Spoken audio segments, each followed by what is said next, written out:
Welcome to Buckets, your daily NBA betting podcast presented by DraftKings. Well, I knew I was going to do that. Well, we still love our partners at DraftKings. I'm Brandon Kravitz, joined by Cash That Props analyst Joe Dellera and Kyle Murray from Roto Grinders, off the heels of a rough night. Betting perspectives, lessons learned, and stars on top of stars tonight on tonight's episode. A reminder that everything that we hand out here can be found in the award-winning Action Network app. Don't forget to check out Action Pro. Celebrate Super Bowl 60. You can get $60 off an annual subscription right now. Just visit actionnetwork.com/pro to get started. That's $60 off of Action Pro at actionnetwork.com/pro. Kyle, bad night for you. We talked about it before we went live here. I went and looked at your profile. Confirmed. Off night for you. But let me listen, okay? Respect where respect is due. Kyle was not scheduled for this episode tonight. Kyle stepped up out of the bullpen to come and be on here with us, even though he is getting slaughtered in the prop market tonight. You could be over there wallowing in your self-pity, but instead you're chatting hoops with us. So credit to you, my friend. It happens to the best of us.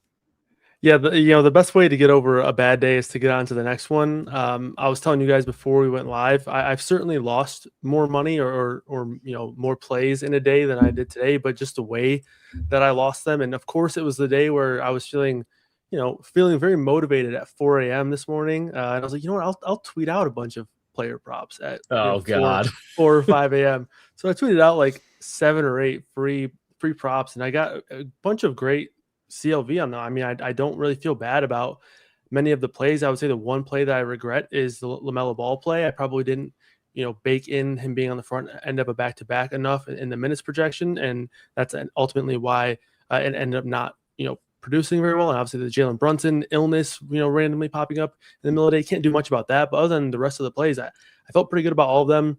I got a lot of really good CLV and some pretty bad beats. But ultimately, I'm sure it'll come back around, hopefully sooner rather than later. But I'm sure one of these days will be, much better than tonight. I think, hey, let's look at that watch. Like Shador Sanders over here. I think the time is right now. Joe, any lessons learned for you tonight? And if, I think we should all try and make Kyle feel better here. Let's just give out our worst play of the night before we move on to the Thursday slate. I'm gonna say that my worst play of the night was this was like the worst beat, honestly, and like I hate saying it, but again, it's like a similar thing to Kyle. Like I had Concanepal over 14.5 points. The thing closes at like 17.5, and he gets 10. It's just the worst. There's nothing better, nothing worse than that. But I will say, Steve Kerr is the worst, the absolute worst. Like the rotations are trash. I get rid of him, fire him, honestly, because I can't bet player props. Whenever I bet a player prop for a Golden State Warrior, it just goes absolutely fucking sideways. So him and Nick Nurse, like I'm not gonna say the word that I want to use because we're alive. But they are they just hijack the minutes, and I'm like, what is going on here? So the two of them, I hate them. Honestly, from a betting perspective, they're so unpredictable in terms of who is playing, when they're playing, what the rotations are. Do they decide that this team is getting blown out or not randomly with like 10 minutes left to go? It's the worst. And like I see somebody in the comments talking about Steve Kerr needing to be investigated. I agree. Let's get rid of him. Like let's just leave him somewhere. So get a new coach, somebody that respects coin would be much appreciated. I would like to commission a ruling for us NBA bettors that whenever somebody does something that perhaps costs you money, that we don't automatically jump to this individual needs to be investigated. Since this is a real issue in the NBA, I feel like we're overusing this guy needs to be investigated when talking trash about players or coaches. Honestly, I think that I'll say, like, as the resident lawyer of this podcast, that Steve Kerr needs to be investigated. We do defer to Joe for all of our legal needs. So yeah, perhaps you're right. Texas Hedge Fund has a good question in the chat before I give you my lesson learned here. Is there a way to get all of Kyle's props? What would be the easiest way to do that other than following you in the app? Or is that simply the easiest way to get all of your props? I mean, after today, if he still wants them, he can have them. But yeah, the action app. Texas Hedge Fund he is anticipating the bounce back. The bounce back is usually stronger than the fall itself. I need the situation quote in here. It's like the comeback, like the get back is always greater than the whatever. Like the comeback's always better than the setback. Yeah. That is something that I'll be looking forward to. I will say March has historically been the best month for me in NBA, because once things start hitting the fan, that's usually when I tend to have my best days in the player prop streets for NBA. So just kind of biding the time until then. But yeah, all my props, I post everything in the action app. So definitely follow me over there. One of the reasons that I personally, everybody bets differently. So obviously, if you're listening to this and you tailor plays, and maybe that's your strategy, you latch on to somebody that you trust, you like their caps, or you ride hot streaks and things like that, by all means, do your thing. I'm never going to tell anybody how to bet on sports. I am very stingy with my tailing, because I love the satisfaction. Not only do I love the money of winning, I love the satisfaction of doing my own research, coming to my own conclusion, and then winning the bet that I place. And I also hate when I tail somebody that I don't tail people that I don't respect. So it's always somebody that I respect. And I've done none of my own research. I respect their opinion. I tail it, and then it goes sideways, and you can't help but hold a little tinge of resentment for that person. And I did that off of last night's Buckets episode. I'm running on the treadmill this morning. I'm listening to Brian Fonseca and Sean Little wax poetic about how Mo Wagner was going to have a big game against these Heat backups. They lack size, and he went through this great cap. And I thought, man, that's my squad. I should have been on this first. What a great point by Brian. So I tailed him. Over 11.5 points plus rebounds tonight. He played 4 minutes. No injury. I wasn't aware of one. Nothing happened on the court. He played the last 4 minutes of the first half and never checked back into the basketball game. And it's not like it was a blowout. I have no idea what happened. But, and I forgive you, Brian. It was a good cap. But that's my lesson learned, is that's not the way that I bet the NBA. So I forgive you, Brian, but I should not have tailed you there, because that was not even close. I will say I agree with that, because it's like if you lose your own bet, it's like you know exactly why you got to that point. And like there are even times in the action app, like if I'm watching maybe even a sport that I don't know much about, or wherever I find a bet, maybe I'm just looking for a little bit of action. It feels like worse to sweat that bet and not really understand like why. I guess like if you're listening to a podcast or a breakdown, and you can at least get there and be okay, I agree with this cap. But if you're just like tailing a bet, like for example, like for me, college basketball, I'll go in the action app, and obviously you can find college basketball games wherever these days. I don't know anything about it, and I'm like, all right, I want to sweat this game out. I'll just go find a random game, find a play. All right, let's do that. And I have no idea why I'm on it. So I agree. At that point, it's like, oh, why did I do that? But so I do like going down with your own ship. I agree with that. Yeah, and it 100%. Ends up when it goes sideways and you're already in on the game. One of my best bets on the night that I placed in the app was Magic team total over 113.5. That hit. And I cut myself off at the knees betting something that I didn't even do my own research on. It's different if you've got a full-time job, you are just consuming podcasts real quick, you're tailing bets of people that you respect. Again, I'm not shaming you for that. I do this for a living. I don't need to tail somebody else that also does it for a living.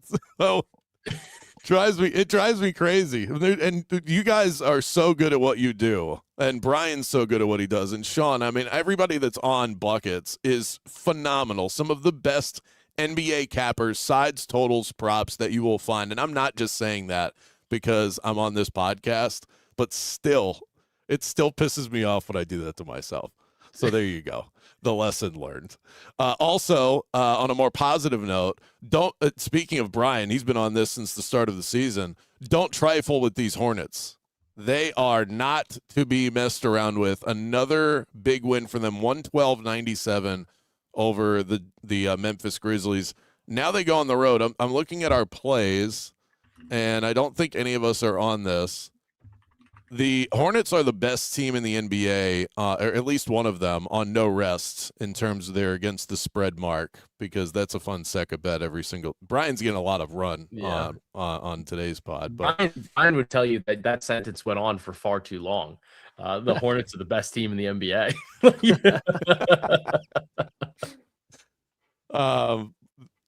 Should we be looking in that direction tonight? Are we, or are we now at the point? What I tend to do, the way that I bet the league, is more the other direction. I wait for a team's value to bloat to a point where it's a bubble that's about to pop, and it feels like this is when Charlotte's bubble pops. Are you guys a believer in what the Hornets are doing right now, moving forward in the immediate, and then also perhaps even going into the postseason? Joe, where do you stand on Charlotte? So I am a little bit more of a Charlotte believer, and that's in part because I bet them to win 40 games this season. So I kind of came in with some priors thinking that Charlotte was going to be decent. I think that they've been dealing with so many injuries that they finally are kind of getting together. You're seeing a lot more continuity. Brandon Miller looks absolutely incredible, and I think that was the leap that I was hoping for, that I was expecting to happen, and then we're seeing happen now. So they're a little bit behind the eight ball, but also this is a team that I'm not convinced wants to lose. They have a ton of young talent. I think at the point that you're at with Charlotte, the team's been so bad for so long. You have multiple top picks. Khan looks great as a rookie, at least in the top 2 conversation for rookie of the year between him and Cooper Flagg. And then you have Brandon Miller, who looks awesome this year. LaMelo is always a super exciting player to watch. And then you have Miles Bridges, who just exists. But so you have that situation, but they're 4 games back in the loss column of the Eastern Conference play-in tournament.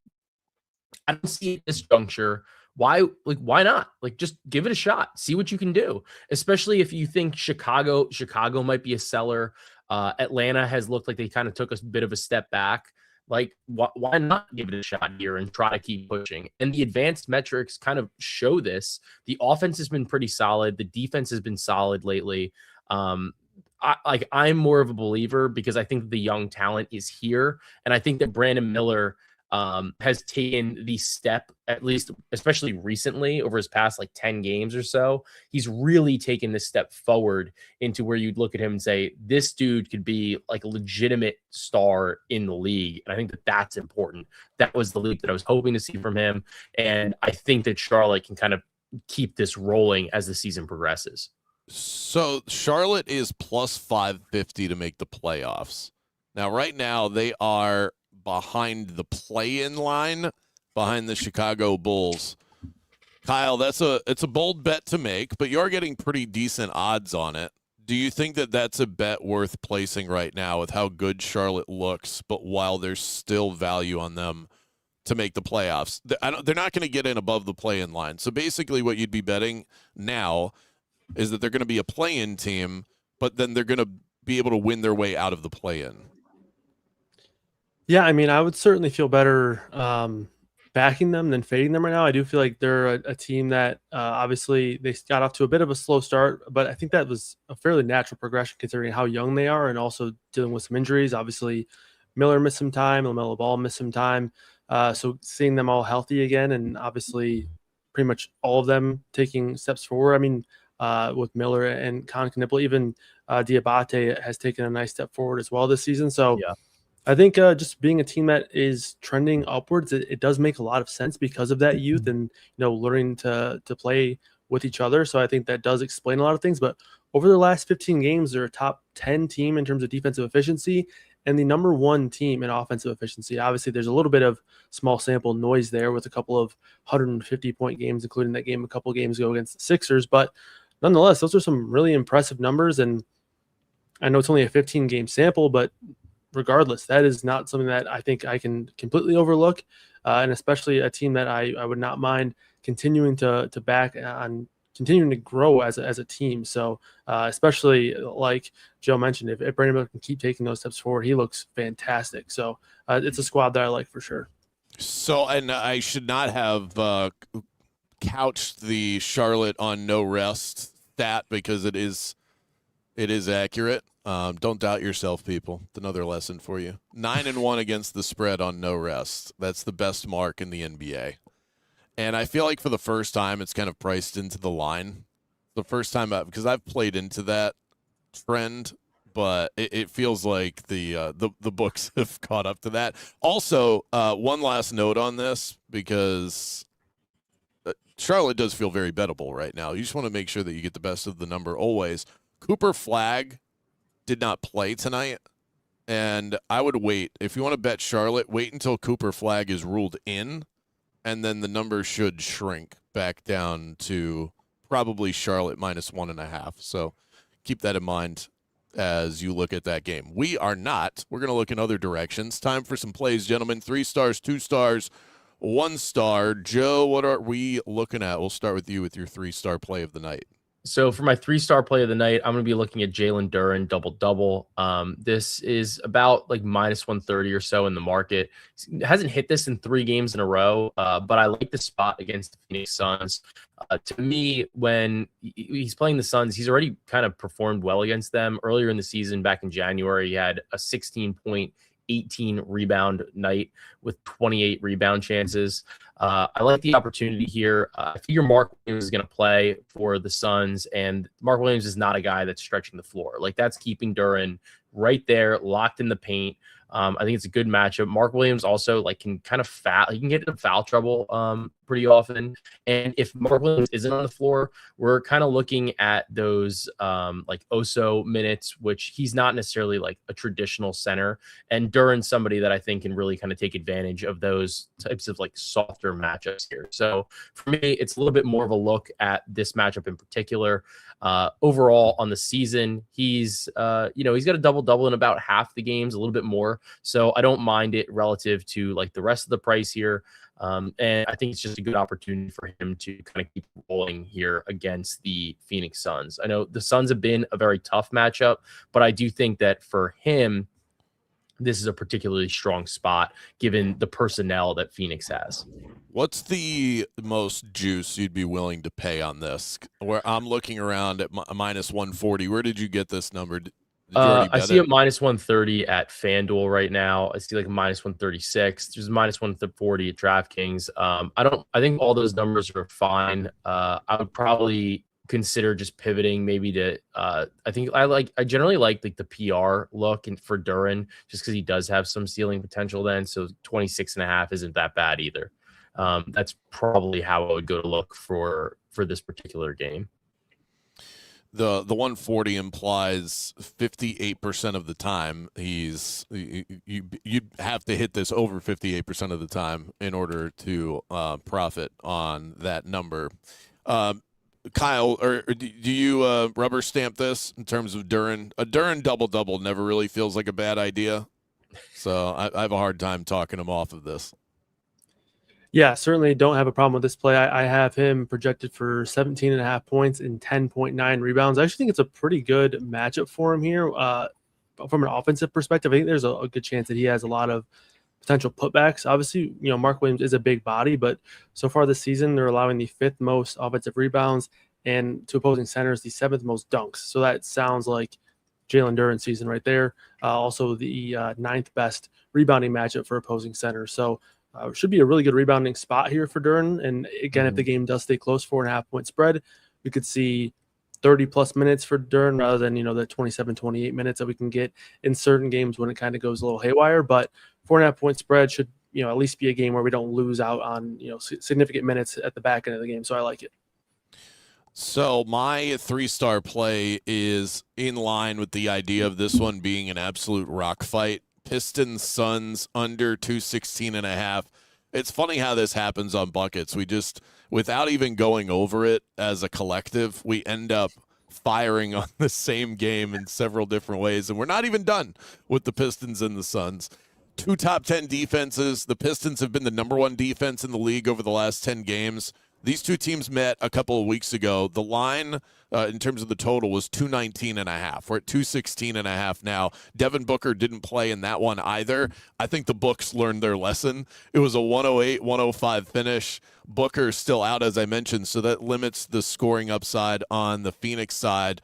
And the Suns Arena, Mortgage Matchup Center, which could be the worst name in the NBA for any arena. Separate conversation for another day. Absolute house of horrors for opposing offenses. The under in that building hits at a rate of 71% of the time this season. This should be a defensive battle between the Pistons and the Suns. 216.5. I don't think this line is going any higher than that, so I would snatch that now. That is, I will say, I have 3 bets on the night. That's the only one that I've actually physically placed yet. The other ones I'm just waiting on. Love a good nasty under, Kyle. Nothing makes you sleep better at night than taking a nice cozy under. Yeah, I like it, and it could even get better with the potential of maybe Phoenix being without Jalen Green, Colin Gillespie, both those guys questionable. And we know both these teams can be very elite defensively. Both teams inside the top 6 of defensive efficiency over the course of the season. So, and obviously Phoenix, no Devin Booker as well. So they could be without Booker, Jalen Green, and Gillespie. They could have a hard time scoring in this one. So I like the underplay. Well, I'm glad to look at the sheet and see that somebody on their 3-star has the best game of the night listed. So go ahead and take it away, Kyle. What are we looking at for Thunder T-Wolves? Yeah, I was looking at some plays for tomorrow and was pulling in some lines from different markets and saw Anthony Edwards 25.5 points. And I thought it was actually like a stale line or maybe an old line from a live line at some point during tonight's game. But Anthony Edwards' current points prop sitting at 25.5. Obviously, very difficult matchup here against OKC. Only a 226 total in this game. But when you look at the matchup here, OKC is going to be without Caruso, without AJ Mitchell, without Jalen Williams. That's probably their 3 best perimeter defenders, if not, 2 of their best 3. Maybe Kayson Wallace is in that top 3 mix, but but regardless, no Mitchell and no Caruso is a massive hit to the perimeter of this defensive team. And even if all those guys were healthy, Anthony Edwards is always liable to go for 30 plus points in any given matchup. We know he's going to have the volume. We know he's going to have no hesitancy to shoot. So in this matchup where 5.5 point spread, should see maximum minutes for Anthony Edwards. So I project him for 35 minutes in the spot. Even could see some upside in that minute projection. But the second half of back-to-back, he has been dealing with a bit of a foot injury. So I believe that 35-minute projection a little bit conservative. In that time, 27.8 points is where my model projects him. So I like the over 25.5 for Ant tonight. I'm a little surprised that Lou Dort didn't get suspended for the altercation that he had with Jeremiah Fears. Is anybody else? I did see that. I mean, they went at it. That was like a hockey fight. Yeah. And I guess the NBA is cool with it, but because that would help even more if they decided to come in, lay the hammer down right before. I think if they can just get anybody to watch a Pelicans game, they're happy with it. So, amen to that. Well said. Well said. And we have more Anthony Edwards coming up later on in the show. I'm going to take the Wizards +2 as my 2-star bet. This one's actually starting to tilt the way of the Milwaukee Bucks for some reason. I'm surprised. I have not fired on this yet. I kind of want to see what the market does with it, but to me, it'll be Wizards or nothing, so it's why it's on the list for me. I'm just not in a rush to bet this. Not many people are going to be racing to the window to bet the Wizards overnight, but I do think this line is slightly off. And part of it's injury report related. Alex Sarr is a big question mark. He missed practice on Wednesday with an illness. Apparently, there's a bug going around the Wizards locker room.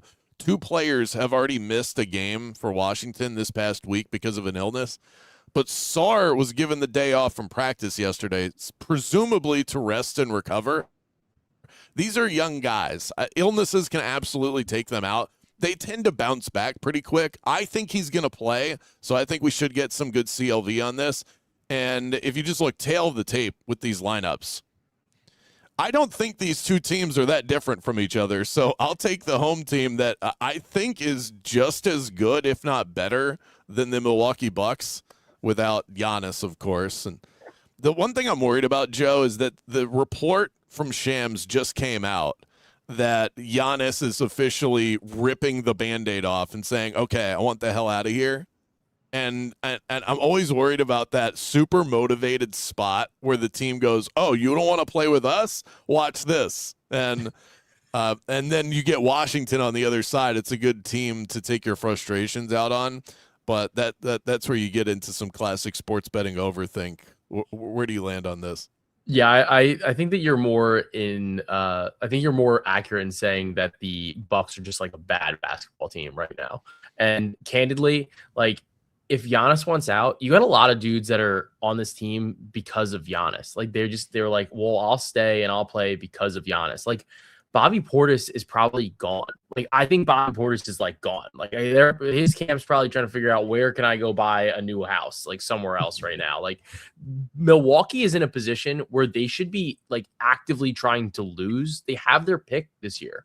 So like I think this is a better spot for this. I mean, Washington obviously doesn't really want to win.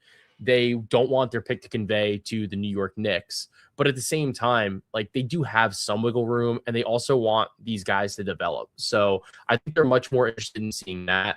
Whereas in Milwaukee, it's like you got a bunch of dudes that are just like trying to figure out where they're going to be next week, I think, more so than with Washington. I think that that's pretty significant. So I like your Washington angle here. And if you want, I could go into my play here, which is I like Trey Johnson over 16.5 points for the Washington Wizards. He's gone over this in 3 straight games. What I like here is that his shot profile, I think, kind of aligns pretty well with what Milwaukee is kind of giving up. They're allowing a lot of looks from really beyond the arc, in particular, above the break threes, and they still give up a good amount of corner threes as well. Overall, Trey Johnson's taking about 50% of the shots from 3-point range. So I think it aligns pretty well for him here. And while Milwaukee's been like decent in terms of defending pick and roll ball handlers and in transition, I think that some of that is all of that really kind of goes out the window when you don't have one of the best defensive players in the league on the court in Giannis Antetokounmpo. So to me, I think this is a good spot for Trey Johnson. He's been getting plenty of run. He's also been getting plenty of opportunity here. We've kind of seen his minutes start to tick up from like low to mid 20s to now we're seeing like 30, 35, 37, 32. Like those are the minutes that we're seeing from him. So the opportunity's there. And I also think that it's important that coming from the top, you're probably hearing, the coach, the brass, the front office saying, these young guys got to shoot the basketball. Like that's who we want to see play basketball here. That's who we want to see have opportunities here. And Trey Johnson, I think, is going to be a very bright young star for the Washington Wizards. And I think that he's going to be getting these opportunities as the season kind of progresses. So great spot against the Bucks. And I want to back him here at the 16.5 points. 17.5 is okay too.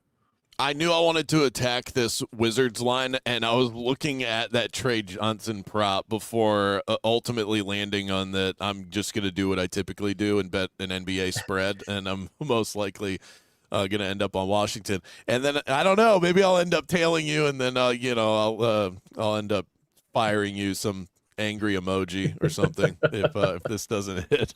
Kyle, what does the projection look like for Trey Johnson, who's been absolutely letting it fly lately and doing so against better defenses than the one that he's going to face on Thursday? Yes, Joe nailed it with the minutes. That's, I think, the biggest part here for Trey Johnson. 34 minutes per game over his last 3. Clearly a change in rotation, and that's obviously come after the Trae Young trade, but that's really benefited him from a minutes perspective. In a 32.5-minute projection, I'm for 18.2 points. So I like this one quite a bit. What about you? 2-star play on the night. You're going back to the T-Wolves and the Thunder. You have good taste. Yeah, I mean, it's going to be probably the best game to watch, so why not have some action down on it? And my model also happens to like this Aaron Wiggins play, under 16.5 points and assists. I've been on this number over the past couple of games here, even though he's seen an uptick in minutes. Obviously, the Thunder have been down a couple of guys. Wallace got hurt 2 games ago, so Wiggins ended up playing more minutes, and that game still went under a 15.5 points and assist prop when I bet that one, and then under again last game. So we're going to stick with it here, especially considering they could get Case on Wallace back for this game, but it's just a really difficult matchup, and people would assume, okay, more minutes for Aaron Wiggins. He's been a good player at times in his career, but the way I see it is, yes, uptick in minutes, but now he has to play alongside SGA more, play alongside Chet Holmgren more. So just tough for him to get really consistent usage in that rotation right now. So even, when I'm projecting him for a pretty sizable 29.5 minutes, have him projected for just 12.5 points and 2.2 assists. So I like the under here at 16.5 points and assists. And again, difficult matchup. Minnesota, top 5 defensive team, middle of the league in terms of pace, only a 226 total, like I touched on earlier. So I like the under on this Aaron Wiggins play. What do you think, Joe? I think this is a good spot. I tend to agree with Kyle's analysis here. I also think that when you look at who Minnesota has on the defensive side of the ball, they kind of can line up halfway decently with Aaron Wiggins. Like Ant might have some minutes on him. You might see some Jaden McDaniels minutes there. Even Julius Randle's I'm not saying that Julius Randle's a particularly strong defender, but he's still like a pretty big body. He's a strong guy. And I think that kind of impacts what Aaron Wiggins can do. And then you don't have the same finishers either for him to kind of pick up some of these assists. So I think that you just wind up seeing the ball in Shea's hand a little bit more than in Aaron Wiggins. So I like this. I like this under. All right, let's go to our 1-star plays on the night. Let's stick with that game before we move off of it completely. It is going to be a fun one between the Thunder and the T-Wolves. We're seeing the Thunder's 5.5-point favorites in this one, by the way. But Anthony Edwards rebounds. That feels like a playoff special from last year. Yeah, so to me, I'm grabbing the over 5.5 rebounds. It's really like a system play against the Oklahoma City Thunder at this point. Looking back at his most recent games against Oklahoma City, this season, 12 rebounds, 8 rebounds. Last season in the regular season, 13, 10, 7, 7. Like the dude is just picking up crazy rebounding games, crushing it in the playoffs as well. So I think that this is just a really good opportunity to kind of continue to bet into this market. And I see some of the comments here talking about some of the escalator, like the ladder opportunities. I like it too. I think that you should grab 8+. I think that you should grab like a little bit of 10+, see what the better price is between 10+ double. Like, the 10 points is free for Ant. So, sometimes if you can get a better price on double, that's great. I think that this is just an excellent opportunity for him against Oklahoma City, who, for whatever reason, I think he just gets up for these games. And when Ant gets up for a game, like he is just going to board like hell. So we've seen that now. We've seen it consistently. And I think that that's pretty important for why we can or can't kind of bet into this prop. Part of it too is I think you see with Minnesota, Rudy Gobert, as much as people like love to hate on him, I think he was a little bit more obsessed with some stats previously. Now, I don't think he really cares as much. Like, he's just like, you know what, I'll box this guy out and you get the board. I don't really care. Everybody knows what my role is. Everybody understands like my impact here. I don't need necessarily the stats to back it up. Plus, like, he's cashed in on how many super max or max level contracts that he's got all of his money. He doesn't necessarily need to keep pushing up the stats for people to realize that he's really, really good at what he does. So I think that Ant just gets these opportunities. And then the other thing is too, if you're going to try to attack Oklahoma City, the defense is always just nails. So sometimes it's better to try to get out in transition. One of the best ways to get out in transition is if you let your like lead ball handler grab those rebounds and get going. And I think that Ant is somebody that's able to do that. I think it helps free him up. I think it helps him get into some mismatch opportunities through the fast break, and getting those defensive rebounds is one way to start facilitating that. Get that Timberwolves offense in order against a pretty stout Thunder defense. And it makes sense. If you find an edge as a player or as a team against a defense as good as Oklahoma City, you're just going to keep pressing down on that button because it might not be the only margin of success that you have against a team as good as Oklahoma City. And he's been producing these numbers 12, 8, 13, 10, 7, and 7 in his last 7 games or 6 games rather against the Oklahoma City Thunder. I like that one quite a bit. Kyle, what about you? 1-star play on the night. Yeah, I'm going back to that Pistons Suns game that we've talked about quite a few times already. I'm taking Detroit minus 4.5 here. I kind of touched on it a little bit when we were talking about the under here, but no Devin Booker for this one. I'm pretty much I don't want to rule Jalen Green out for this one, but I feel pretty confident that he's going to sit out this one. Head coach Ott, he was basically talking about the 2 players, Booker and Jalen Green, in practice today. Booker's already been ruled out, and they were talking about how great he looked already being back on the practice floor, how he was excited to see how quick he got back. And then they talked about Jalen Green, and he's basically just like, oh, well, he didn't really do much. He kind of just watched film and it was just there. That doesn't sound like a guy who's getting ready to play. Obviously, he left a couple games ago, only played 4 minutes. 3 games ago when his hamstring tightened up, hasn't played the last 2. I would expect Green to sit out this one as well. And obviously with Detroit looking like they're more so close to full strength in this spot here, I think that they're just the much better team. And obviously Phoenix could be, they already will be very shorthanded with no Devin Booker and could potentially be extremely shorthanded with no Jalen Green and potentially no Colin Gillespie as well. So I like the Pistons minus 4.5 here. I've found a lot of bettable angles on and against Phoenix. It's just one of those teams that I end up on their games often, and I've watched a lot of Suns basketball. I was on the Suns. I lost a bet on them minus 8.5 against the Nets the other night, and so I might have been the only sicko watching that game closely. They have just waves of length and defensive intensity. I love watching that. They play on a string on defense.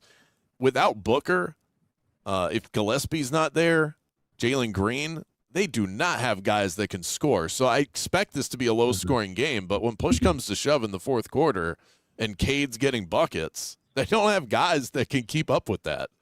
So I wanted to be on the Suns. I can't look at them. Maybe first half if you wanted to bet Phoenix, but I'm with you. I think it's got to be Pistons or nothing. And I like the under quite a bit in that one. 1-star play for me, Michael Porter, over 29.5 points. His line is 22.5. We're going to kick this up. We're going to escalate this. Going up against his former squad here. I saw this comment in the chat. This was from Mike Sanity 69, MPJ Vengeance game. Yes, we are betting into that. And not only do you have familiar sight lines, you're going up against your former team and all of that wonderful narrative stuff. I don't know who else is going to score for this team. Dioman's out. Cam Thomas is out. Terrence Mann is questionable. Clowney's out. I mean, he's out there with Danny Wolf and a bunch of question marks. This is either going to go sideways and they're going to get absolutely housed, or Michael Porter is going to go off. I see no in between. I see no reason to just take the standard bet. Either kick this up to 30 or don't play it at all. Any pushback from my props, gentlemen, I will defer to you before I actually place the wager. You know what's interesting, actually? Matt talks about this a little bit in terms of what Denver's like defensive profile is, and they do tend to allow like a ton of threes, and they allow a lot of looks from like the wings and the corners, kind of based on the way that they defend. So I think that Michael Porter Jr. probably knows a lot of this too. He like knows what the defensive schemes are. He knows what that's going to look like, and he can kind of just shoot over everybody. Like, so I think it's fun. I think it's a good angle. I really don't mind it, especially at the price. Like you're not paying out the nose for a spot. Like I think this is one of those spots where you're betting a little bit of like an angle, like a narrative, where sometimes I don't like betting the traditional minus 110 for this. Like I want to just go to the upper echelon of like whatever the cap is, because he's either going to like smoke it and you're going to be like, why did I only bet 23.5? Like I should bet 30 plus, or it's just going to be a night where, you know, you're like, yeah, like, you know, maybe they did shut him down and they slowed him down and the line was just inflated and it is what it is. And you don't have to bet your standard unit size on, so that this prop should be, as we were going live, I didn't even see this available, but it should be around plus 300. You don't have to bet your standard unit size on it. It's great if you do that and it hits and you get this big payout at 3-1, but you can bet to win a unit, and then that way, if you're wrong, you're just not taking that much of a hit in terms of your overall sheet that you're looking at for the night. Any pushback on this, Kyle, before we move on? No, I like it. I think obviously, Joe brings up a good point about the scheme and potentially that inducing some more looks for Michael Porter Jr., but also I don't think he cares about the scheme. I think he's going to shoot the ball as much as possible every single night, especially with no Cam Thomas out there. So, I think it's a pretty safe bet to assume that Porter Jr. is going to get some shots up. So if it's one of those nights where he can get him going, we know he can put up 35 plus points in the blink of an eye. So I like it. Well, it looks like we are going to be stuck on the Suns, or at least I will, for another night in the NBA. Before we get out of here, it's time for our Thursday night NBA same game parlay. We're stuck on this one for some reason. Phoenix and Detroit. We're going under 216.5 on the total. Jalen Duren double-double, and the Pistons to cover the spread at -4.5. Not only is this a wonderful parlay, I think it is a heavily correlated one as well. Plus 556 is how you can get it. That is your Thursday night NBA same game parlay in the association. That'll do it for us tonight. If you want to tail any of the bets that we've discussed, look for the quick slip link in the podcast and video description, or go to actionnetwork.com/bet now. Big thanks to Kyle Murray and Joe Dellera, props geniuses. Hat tip to David Payne, our producer. For all of you listening, we'll see you next time. And until then, let's get buckets.